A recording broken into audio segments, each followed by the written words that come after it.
Hello everyone and welcome to our newscast in English. Gary Parkasevich has a preview of what's coming up.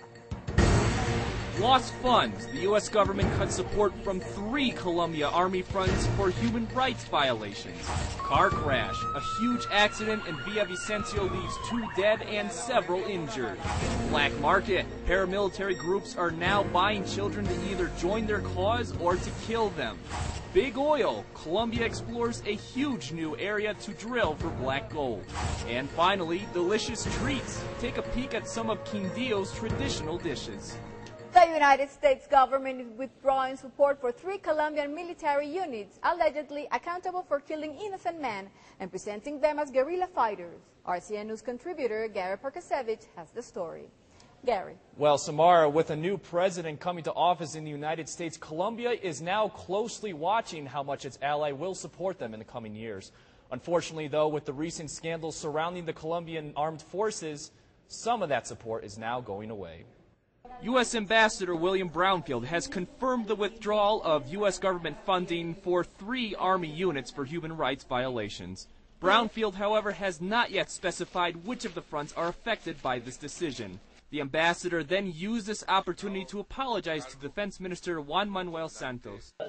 I'm offering my apologies to the Defense Minister. Yesterday I was talking to him and I told him we haven't taken any decision yet regarding the Soacha cases. The U.S. government's decision is based on human rights legislation and the penalties may be withdrawn if the Colombian government quickly makes a decision to improve the situation.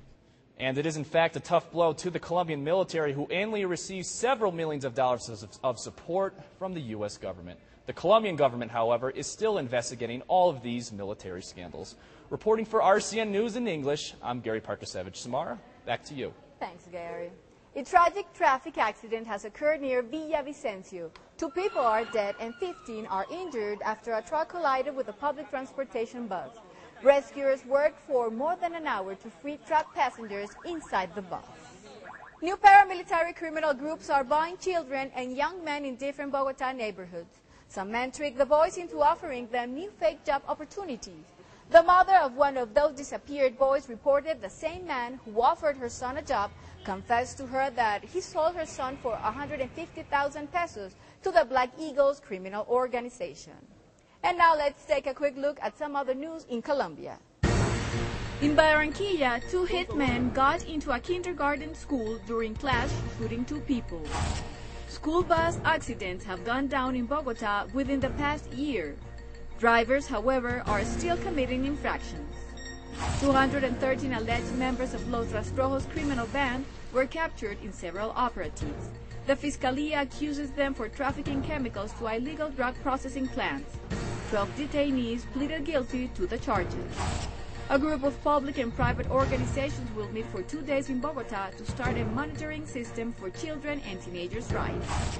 Parents of school children in Ibagué are protesting against the school board's decision to cut the children's hair without permission. Amid the international financial crisis, the Colombian state oil company Ecopetrol and other multinational oil companies will start exploring for oil reserves in different parts of Colombia. Gary Parkasevich has the story. The National Hydrocarbon Agency hopes roughly 7 million hectares of oil will be explored by international companies and Ecopetrol.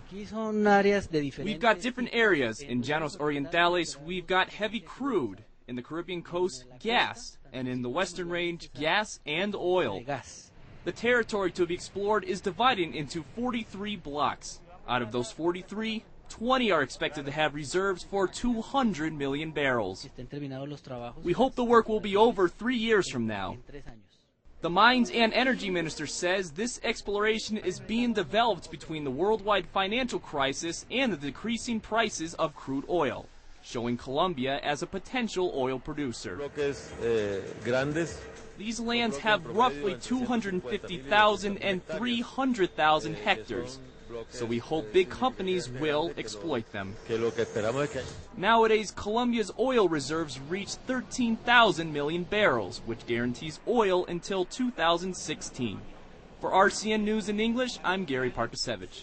We're going to leave you today with some delicious images of Quindío's traditional food.